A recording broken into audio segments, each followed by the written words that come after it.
Hi guys, it's Show Rosie. Welcome back. We're going to continue our story. Chapter 1, New World Beginnings. Peopling the Americas, page 5. The Great Ice Age shaped more than the geological history of North America. It also contributed to the origins of the continent's human history. Though recent, and still highly controversial, evidence suggests that some early peoples may have reached the Americas in crude boats, most probably came by land. Some 35,000 years ago, the Ice Age congealed much of the world's oceans into massive ice-packed glaciers, lowering the level of the sea. As the sea level dropped, it exposed a land bridge connecting Eurasia with North America in the area of the present-day Bering Sea between Siberia and Alaska. Across that bridge, probably following migratory herds of game, ventured small bands of nomadic Asian hunters, the immigrant ancestors of the Native Americans. They continued to trek across the Bering Isthmus for some 250 centuries, slowly peopling the American continents. See map 1.1, I believe it's right here. And I still can't flip my camera because my camera is weird. So, there's map 1.1. You may hit pause.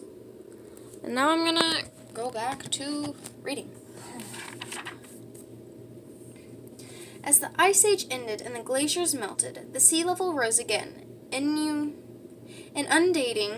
the land bridge about 10,000 years ago. Nature thus barred the door to further immigration for many thousands of years, leaving this part of the human family marooned for millennia on the now isolated American continents. Time did not stand still for these original Americans. The same climatic warming that melted the ice and drowned the bridge to Eurasia gradually opened ice-free valleys through which vanguard bands groped their way southward and eastward across the Americas.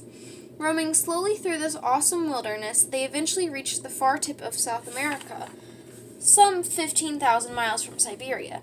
By the time Europeans arrived in America in 1492, perhaps 54 million people inhabited the two American continents. Over the centuries, they split into countless tribes, evolved more than 2,000 separate languages, and developed many diverse religions, cultures, and ways of life. There's a star asterisk, I have a hard time pronouncing that word, near the two American continents, so I'm going to read that part. Much controversy surrounds estimates the pre-Columbian Native American population. The figures here from William M. Donovan, ed. The native population of the Americans in 1492. I don't know what a lot of the things that are shortened with a period mean, so I'm going to say what it says, and then I'm going to say what I think it means. Rev Ed, Revolutionary Education? Madison University of Wisconsin Press, 1992. I don't know some things. You learn that. I'm going to continue now. Okay. Sorry, there's a page that is a map thing, which I'm going to finish this section and then do the map. Cool. Incas in Peru, Mayans in Central America, and Aztecs in Mexico shaped stunningly sophisticated civilizations. Their advanced agricultural practices, based primarily on the cultivation of maize, which is Indian corn, fed large populations, perhaps as many as 20 million in Mexico alone. Although without large draft animals such as horses and oxen, and lacking even the simple technology of the wheel, these people built elaborate cities and carried on far-flung commerce. Talented mathematicians, they made strikingly accurate astronomical observations. The Aztecs also routinely sought the favor of their gods by offering human sacrifices, cutting the hearts out of the chest of living victims who were often captives conquered in battle. By some accounts, more than 5,000 people were ritually slaughtered to celebrate the crowning of one Aztec chieftain. And now we are going to go back to the Examining the Evidence. Making Sense of the New World, page 7. The little section I just read was finished on page 8, so that's why I'm going to include it in this video. I will show you the map after reading this. If you have the book, I'd look at it. You can follow along. I've never mentioned that before. Sorry, I had a burp. I just finished eating dinner. I'm going to continue reading. This map from 1546 by Sebastian Munster? I don't know how to pronounce the U in that one. It's one of the U's with the two dots above it. Represents one of the earliest efforts to make geographic sense out of the New World. It is Nos Orbis, which is one of the places, and Die New Welt, another place, on the map. The very phrase New World suggests just how staggering a blow to the European immigration was.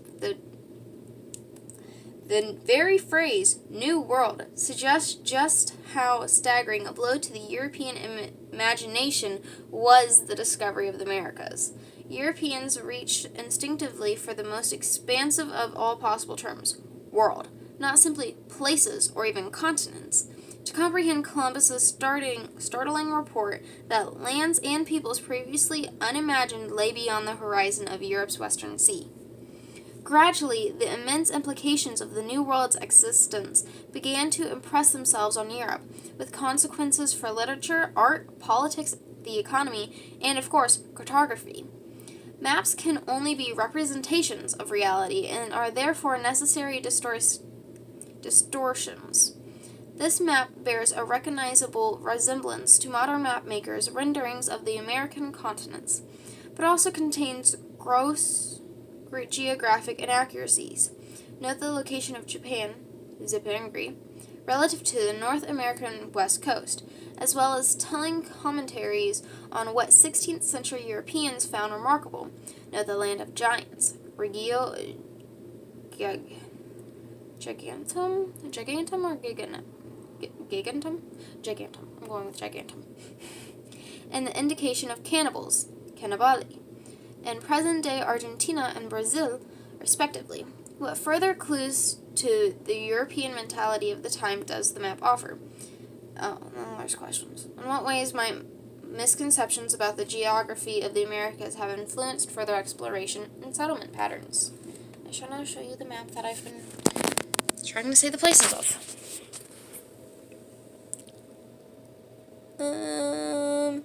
Boom. Map.